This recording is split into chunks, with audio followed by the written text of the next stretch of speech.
যখন চতুর্বিংশ তত্ত্বে ইহা হয়েছে গঠন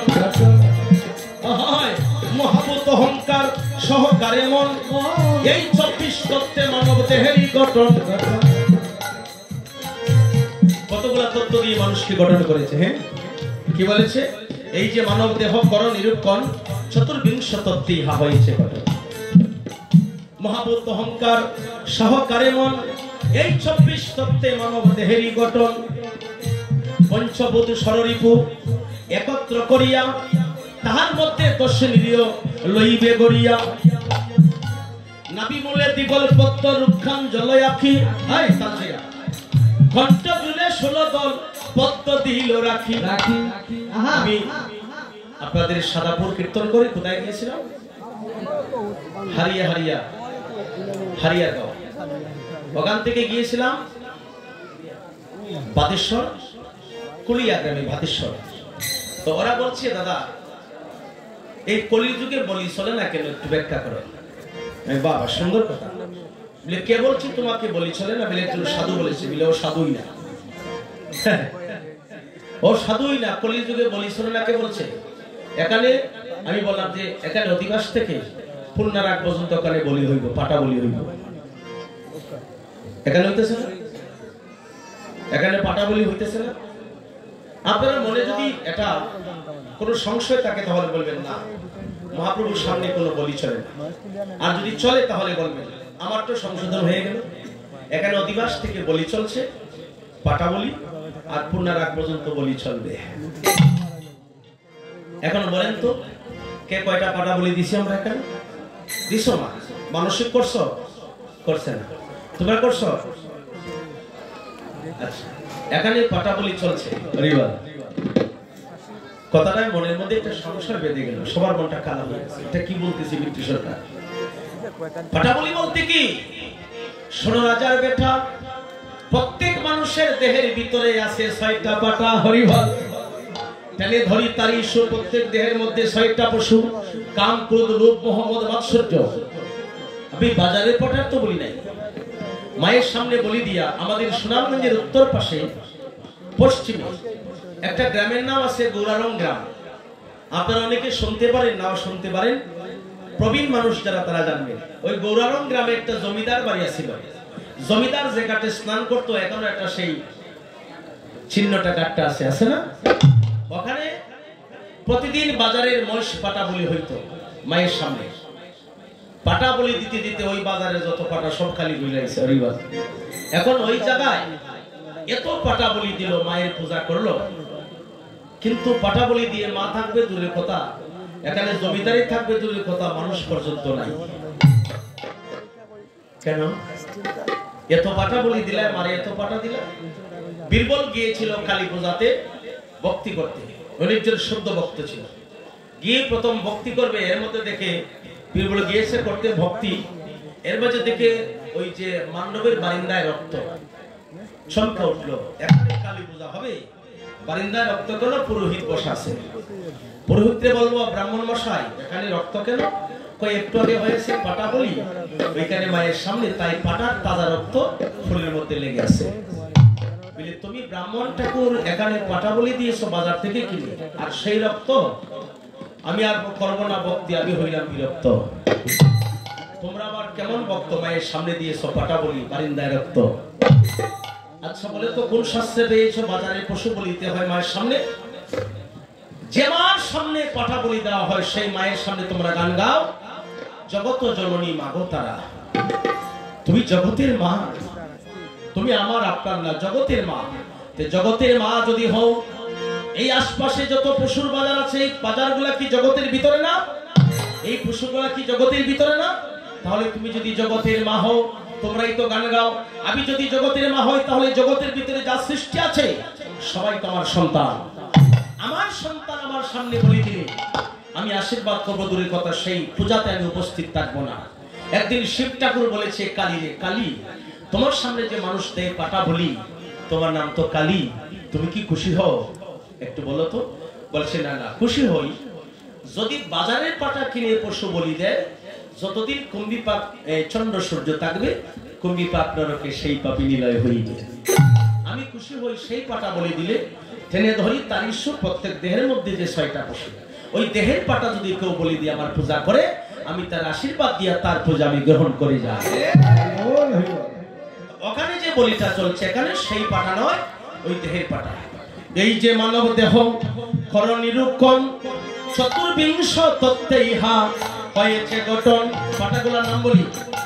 পঞ্চবতু ষড়রিপু একত্র করিয়া তাহার মধ্যে দশিরিয় লইবে গড়িয়া মহাভূত অহংকার সহকারে মন এই 24 তত্ত্বে মানব দেহেরই গঠন। নাভি মূলে দিগল পদ্ম রুক্ষান জলয়াকি কণ্ঠ জুড়ে 16 তল পদ্ম দিল রাখি হৃৎপদ্মে বিরাজিত দ্বাদশ যে দলে কুণ্ডলী দল দল নাভি মূলে বামভাগে হিরায়া দক্ষিণে পিঙ্গলা মধ্যভাগে সুষমা ছত্রবেদী হইয়া তাহার মধ্যে আরেকটা নারী যাতায়াত করে চিত্রা নারী বলে সবাই বলে তাকে তাহার মধ্যে বহু নারী প্রবাহিত হয় অকান্দিয়া রস ধরে তুই দাঁড়ায় কর্মামৃত কর্মামৃত লবণামৃত রস এক বিন্দু পান করিলে মন হইয়া যায় রস। এই যে মানব যাই জানে জানে নরলোকে সোনারে দেবলোকে মানে গো হইব দেবলোকে মানে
লোকনাথ বাবার কথা মনে পড়ে। ছোট লোকনাথ বাবা যখন সারা পৃথিবীটা ঘুরে সারা পৃথিবী ঘুরে ঘুরে যখন ঢাকায় চলে গেল ওনার একজন শিষ্য তখন জিজ্ঞাসা করিল। কথাগুলো মন দিয়ে শুনবেন, বড় গুরুত্বপূর্ণ কথা। এই কথাই বেজাল লাগাইছে হরিবাস। লোকনাথ বাবার কথা মনে পড়ে। আবার বলছি, লোকনাথ বাবা যখন সারা পৃথিবীটা ঘুরে সারা পৃথিবী ঘুরে ঘুরে যখন ঢাকায় চলে এলো ওনার একজন এইরকম শিষ্য তখন জিজ্ঞাসা করিল, আচ্ছা বাবা, পৃথিবী তুমি করিলে ভ্রমণ, তোমার চোখে পড়েছে বলো ব্রাহ্মণ কয়জন? কারা কারা ব্রাহ্মণ একটু বলো আমার কাছে। লোকনাথ বাবা ডেকে তখন পরিচয় দিয়েছে। সারা পৃথিবী ঘুরে আমি তিনজন ব্রাহ্মণ পাই। কারা কারা ব্রাহ্মণ ছিল বলি সবার তাই। একজন হলো বাবা কেফা, আছে গবের হাতে।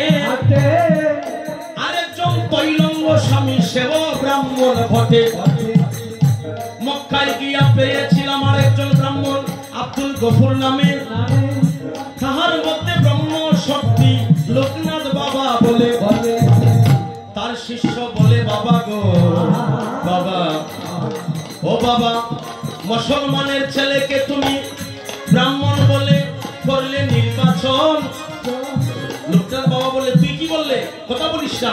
তাহার মধ্যে ব্রহ্ম শক্তি হয়েছে জাগরণ।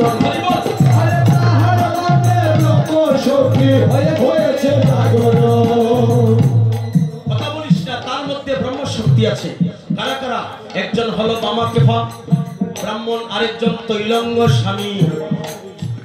মক্কায় গিয়া পেয়েছিলাম আরেকজন আব্দুল গফুর নামে ব্রাহ্মণ। আমি লোকনাথ বাবা যদি বলে আমি 3 জন ব্রাহ্মণ পাই, পয়সা দিলে ব্রাহ্মণ হয় না বলি সবার তাই।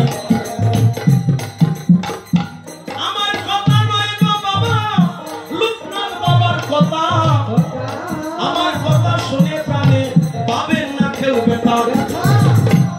এখানে সময়ে হচ্ছে আরে হেতাই আলোচনা, বসিয়া শুনে আছেন আমার যত ভক্ত জনা। একবার যদি নাম নেই জীবনে শত পাপ হরে, আরে পাপ কিরো সাধ্য নাই ববে তত পাপ করে।